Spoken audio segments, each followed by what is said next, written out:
In September 2024, an anonymous phone call changed Troy Landry's life forever. Wildlife agents launched a secret sting operation. What they discovered after 6 hours of watching shocked the hunting world. The king of the swamp was caught red-handed breaking the laws he'd spent years teaching others to respect. But that was just the beginning. A cancer diagnosis, a family tragedy, and bones discovered in the mud that could rewrite history. The truth about Troy's recent struggles will leave you speechless. Troy Landry was born on June 9, 1960, in Pierre Part, Louisiana. His birth wasn't just another day in a small town. It meant the continuation of a family legacy tied to the wild swamps of the Atchafalaya Basin. Pierre Part was surrounded by water and thick cypress forests. It wasn't easy living there. People had to work with nature's harsh conditions to survive. Troy's parents, Duffy and Myrtle, weren't just ordinary townsfolk. They were leaders in a family known for mastering the swamp's dangers. The Atchafalaya Basin is over 1.4 million acres, making it the largest river swamp in the United States. This place tested people with floods, alligators, and venomous snakes. Troy grew up at a time when modern comforts were rare. Many homes didn't have electricity or paved roads. From birth, Troy's life was shaped by the swamp's challenges and the strength of his family. Troy came from 5 generations of hunters. His great-great-grandfather was among the first to make a living in the swamps. He hunted crocodiles, trapped animals, gathered moss, and worked as a lumberjack. The swamp provided food and income, but it was also dangerous. The family's deep knowledge of animal habits, weather, and the land was earned through hard work. By the time Troy was born, the Landrys were famous in the region for their alligator hunting skills. Every year, during the 30-day alligator season, they worked long hours and faced big risks. Their goal was to tag and catch as many gators as they could. The Landrys had a reputation for bringing in massive alligators, some over 12 feet long. Stories spread about them taking down gators with just rope and determination. From a young age, Troy felt the weight of this tradition. He knew he had to honor it. Troy faced another challenge. He was born with partial hearing loss. As a boy, he wore hearing aids and learned to live in a world where swamp sounds were hard to hear. By adulthood, he was deaf in his right ear and could only hear about 20% from his left. This could have been dangerous in a place where hearing mattered, but Troy found new ways to survive. He focused on vibrations and sharp eyesight. He noticed the smallest ripple on the water or a slight movement in the brush. These skills became his strength. What could have held him back helped him become one of the best hunters around. Troy started hunting when he was 12.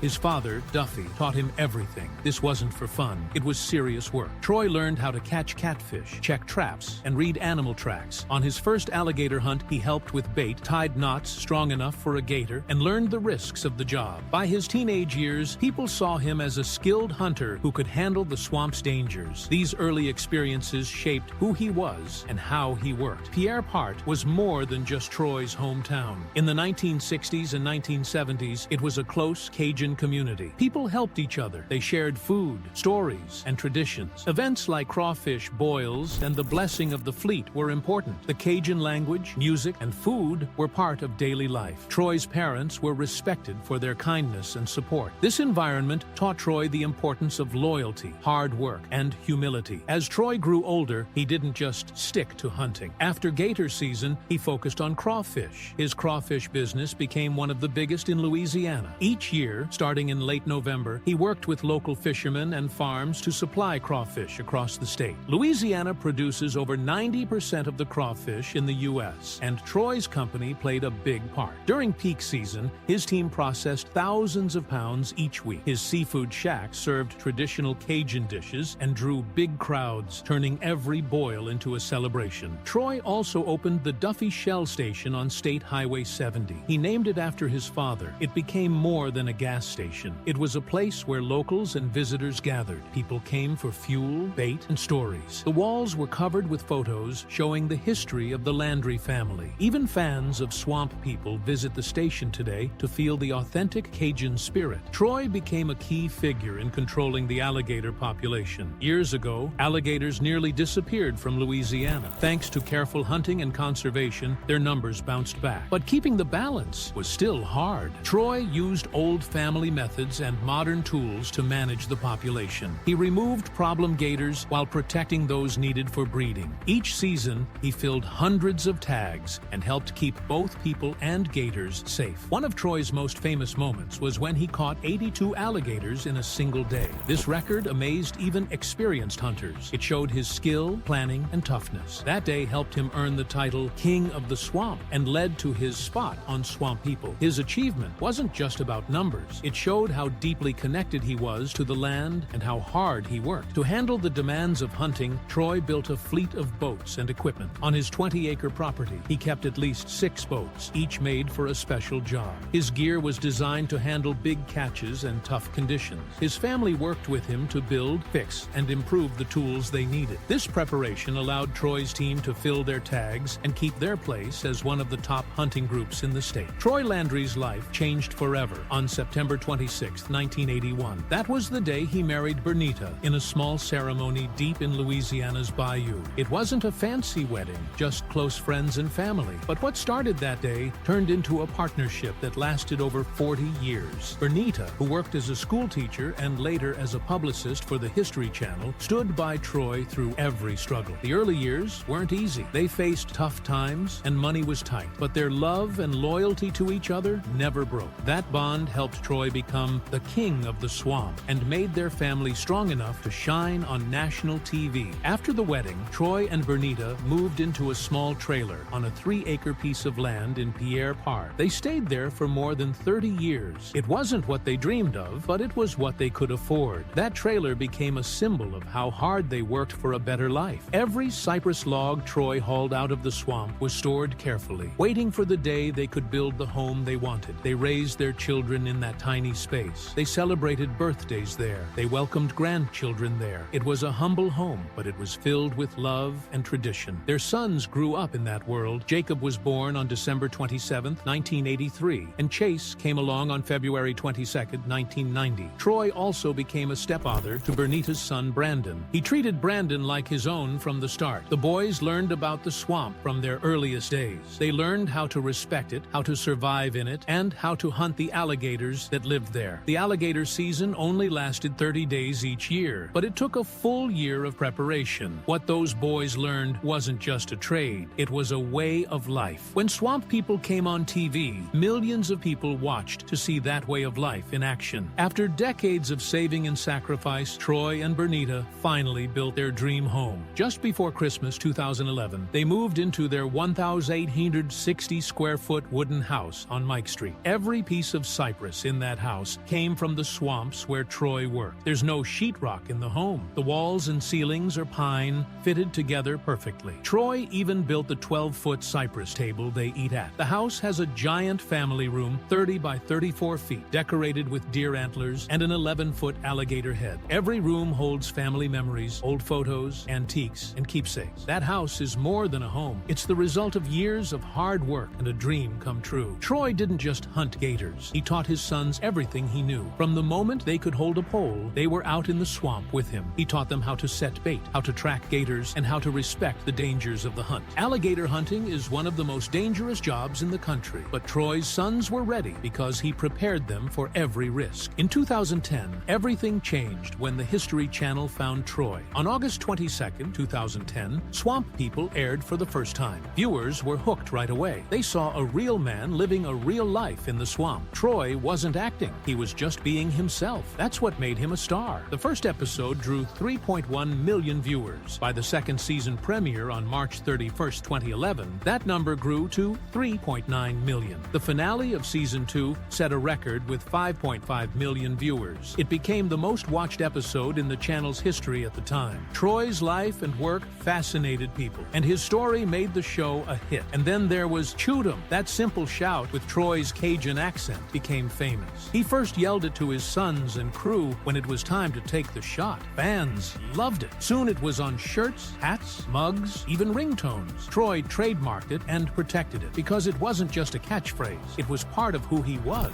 Fans would see him and shout it, and it became a symbol of the swamp life Troy showed the world. Troy's nickname, King of the Swamp, came from the people who knew him best. Long before TV cameras showed up, he earned it by catching 82 gators in one day. He knew the swamp better than anyone. He taught his sons, led his team, and always showed respect for the land. When TV brought his story to the nation, that nickname became famous too. In 2015, Troy Landry's life took an exciting turn. Savage Arms launched the Landry Signature Series, a collection of 3 gator-themed bolt-action rimfire rifles. These weren't just any rifles, they were inspired by the Landry family's legendary alligator hunting skills. Troy, along with Jacob and Chase, helped design them. Each rifle had a tough, synthetic stock dipped in alligator-scale camouflage. They featured Troy's signature and his famous Shoot 'em logo that fans across the country loved. These rifles weren't made for display. They were built to handle the harsh conditions of Louisiana's Atchafalaya Basin, where the Landrys hunted for a living. The Rascal, weighing just 2.66 pounds, was a single-shot 22 LR meant for young shooters. The Mark II FVSR and Model 93 FVSR were made for serious hunters. They had enlarged bolt handles, threaded barrels, and 5-round magazines. Prices ranged from $230 for the Rascal to $420 for the Model 93, so they were within reach for many outdoor enthusiasts. This partnership was rare. It showed how Troy's reality TV fame turned into real, high-quality gear for adventurers everywhere. Troy's larger-than-life personality soon led to more opportunities.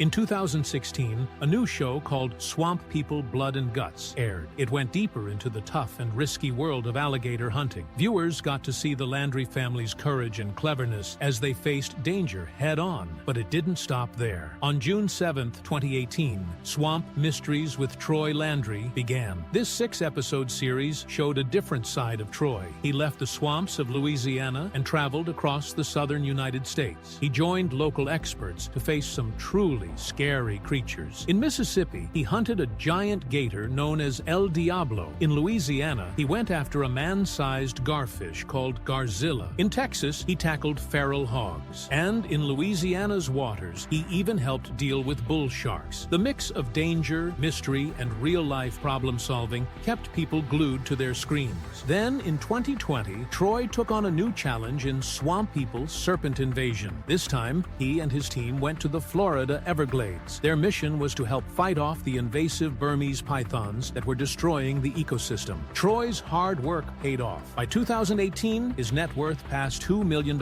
He earned between $10,000 and $30,000 for each episode of Swamp People. But Troy didn't stop with TV money. He built a business empire. He sold branded merchandise like clothing and outdoor gear. He started Troy Landry Productions to protect his catchphrases and brand. He also owned a gas station, a seafood restaurant, and a crawfish business. Tourists paid for guided swamp tours, eager to see the Cajun lifestyle up close. On top of that, Troy invested in Louisiana real estate. All these ventures kept him financially secure and deeply tied to his roots. His fame even reached the world of mobile gaming. At the height of his TV career, Troy became the star of Shoot 'em Angry Swamp. This arcade-style game was released on Apple, Android, and Kindle. Players stepped into Troy's boots and tried to tag gators in a virtual swamp. The game felt real because it included Troy's voice, his striped shirt, and his famous catchphrases. It brought the thrill of the bayou to a whole new audience and proved how powerful Troy's brand had become. In 2021, Troy received one of his proudest honors. He was named Louisianian of the Year in the Celebrity category. This award wasn't just for his TV success. It celebrated Troy as a true symbol of Cajun culture and strength. He spent his life on the waters of the Atchafalaya Swamp, and he always stayed true to his roots. Despite fame and fortune, he still lived in Pierre Park. He worked with his family and taught young swampers the ways of the bayou. In 2021, Troy Landry faced heartbreak that no amount of strength could shield him from. The man fans knew as the fearless king of the swamp lost his beloved mother after a long, painful illness. Her passing didn't just break Troy's heart. It left a deep emptiness in the entire Landry family. She had been their anchor, guiding them through the wild, unpredictable bayou life. Without her, the family felt adrift. Troy tried to stay strong, keeping up his image as the tough alligator hunter. But behind that image, he was a son in mourning. Fans, who saw the Landrys as the definition of family unity, poured out their love and support. The loss reminded everyone that even the strongest can be brought to their knees by grief. Just as Troy was trying to heal, 2022 brought another blow. This time, it was his own health. Troy shocked his fans when he revealed he had prostate cancer. He didn't sugarcoat it. His words were simple and raw. His prostate was ate up with cancer. At 61, the news hit hard, not just for Troy, but for everyone who admired his strength. His openness inspired many men to speak up about their own health, breaking the silence around prostate cancer. Suddenly, the invincible gator hunter seemed vulnerable, and his battle became a symbol of courage. Troy didn't waste time. He went in for life-saving surgery to remove his prostate. On June 1st, 2022, he shared the outcome with fans. The operation was a success, though the truth was hard to hear. His prostate was completely taken over by cancer. Recovery wasn't easy. The surgery was serious, the risks real, but Troy stayed true to himself, thanking his doctors and fans and keeping his eyes on the next Gator season. His honesty about the struggle made people see cancer in a new light. It wasn't just about the disease, it was about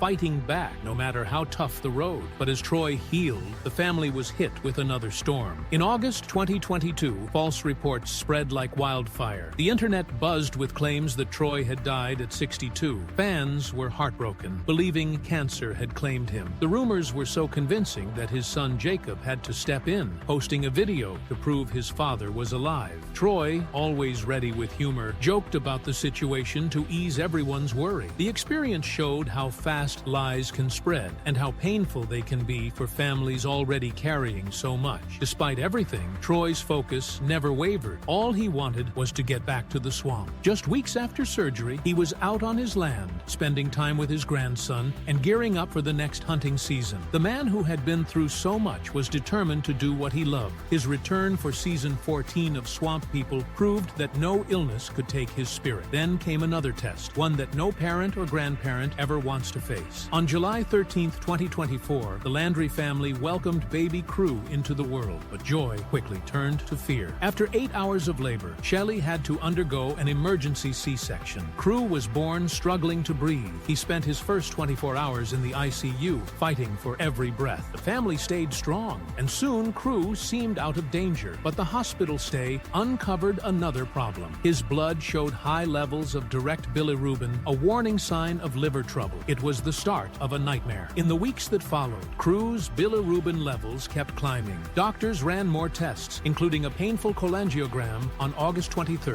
2024. The result shattered the family. Crew had biliary atresia, a rare and deadly liver disease that strikes only about 1 in 20,000 babies in the U.S. Without treatment, the disease is always fatal. The Landrys were told surgery was the only hope, but even that might not be enough. The family's world turned upside down as they faced the terrifying reality of losing their newborn. Doctors performed the Kasai procedure, a complicated surgery that gave Crew a slim chance at survival, but the odds were against him. The surgery usually works best before a baby is 8 weeks old. Crew was already past that point. Over 3 months, it became clear the surgery had failed. His liver kept getting worse. By January 2025, Crew was in end-stage liver disease and officially placed on the transplant list. His PLD score started at 13, but soon rose to 31. Every day became a painful wait for a donor who might save his life. The wait felt endless. In February 2025, a potential donor appeared, but the liver wasn't a match. The family's hope was crushed. Then, at last, in June 2025, the call they had prayed for came. A matching liver was found. Crew underwent transplant surgery at Texas Children's Hospital. The operation was a success. Recovery was slow, filled with challenges.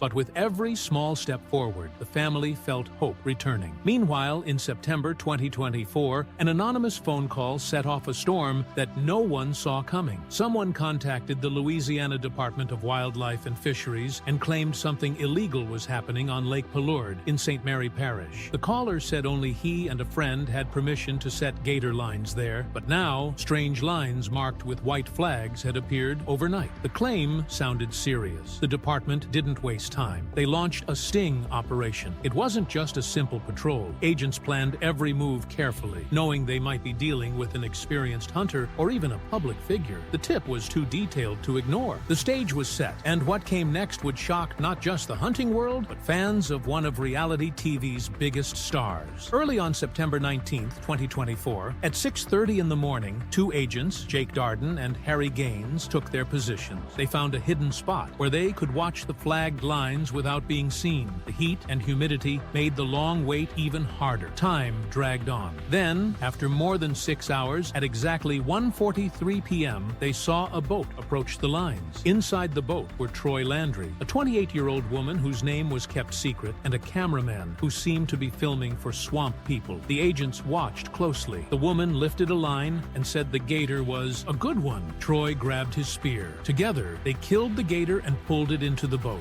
That was the moment the agents had been waiting for. They rushed in to confront Troy and his team. Troy tried to explain. He said he had permission to hunt there. In a way, he was telling the truth. But when the agents checked his tags, things didn't add up. The tags didn't match the area. In Louisiana, hunters must use tags meant for the exact spot where they're hunting. Troy said someone had given him the tags for this trip, but that didn't matter to the law. The agents gave him 2 citations. One was for tagging the gator improperly. The other was for not tagging it at all when he should have. Each charge could cost him up to $950 and $120 days in jail. At first, Troy insisted he was innocent, but when the agents said they'd been watching the whole time, he finally admitted what he'd done. Fans who had seen him as the king of the swamp were stunned. The surprises weren't over. When the agents pressed him further, Troy admitted something worse. He confessed that before they reached him, he had cut loose another dead gator from his line and let it float away. That wasn't just breaking a rule. It was seen as an act of waste and disrespect for the wildlife he was supposed to protect. The agents found the dead gator later, still tied to a line just like Troy's others. By law, every gator must be tagged right away. Letting one float away